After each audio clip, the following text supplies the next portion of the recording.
Welcome to this explainer on the FIFA World Cup, history, champions, and the 2026 expansion.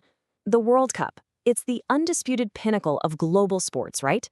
When you map out the history, the legendary champions, and look ahead to that unprecedented 2026 expansion, well, a pretty fascinating story emerges about the evolution of the beautiful game. So let's trace exactly how this tournament grew into the absolute ultimate geopolitical and sporting stage. What makes the World Cup the greatest football festival? So what exactly elevates this tournament way above everything else? Well, it's the sheer staggering scale of the whole thing. We're talking about an event that commands viewership in the billions, literally billions of people, consistently eclipsing even the Olympics. It serves as a massive geopolitical stage just as much as a sporting one. It creates this incredibly rare 90-minute window where, honestly, entire nations just collectively hold their breath. The story officially begins way back in 1930, hosted by Uruguay. And get this, to even participate in that inaugural tournament, European teams had to travel for weeks by boat across the Atlantic. Can you imagine? Uruguay actually won that very first title on home soil, and from there, the tournament established its rhythm. Held every 4 years, it moved over to Europe, playing in Italy in 1934 and France in 1938. But, as you'll see, that steady rhythm was about to hit a massive tragic wall in 1942 and 1946. 12 years. There is a massive 12-year gap right in the middle of the timeline. The tournament was stopped by the only force powerful enough, World War II. But the legacy of the World Cup survived in some truly incredible ways.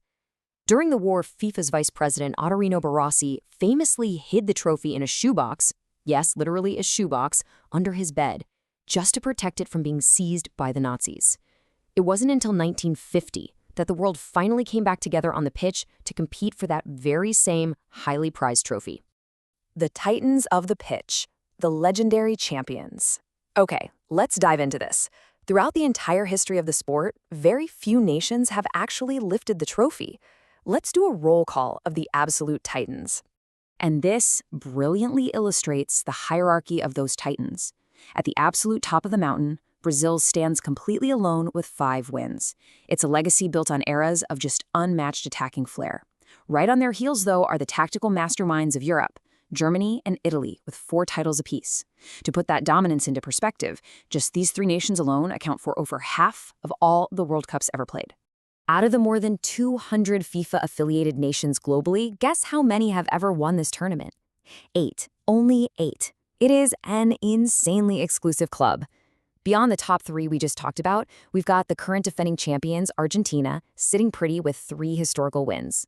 Then there's France and our inaugural winner, Uruguay, with 2 wins each. And finally, England and Spain round out the whole list with 1 victory apiece.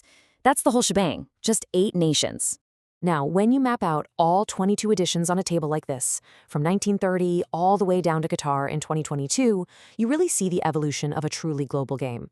We don't need to read every single row, but just notice how the tournament shifted from its initial Euro-South American roots and aggressively expanded into new frontiers. We're talking Asia in 2002, Africa in 2010, and the Middle East in 2022. It's a geographical footprint that perfectly mirrors the sport's rapidly expanding global influence.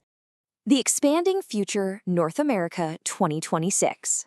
All right, as deep and rich as the history is, the future of the tournament is about to literally shatter every single precedent.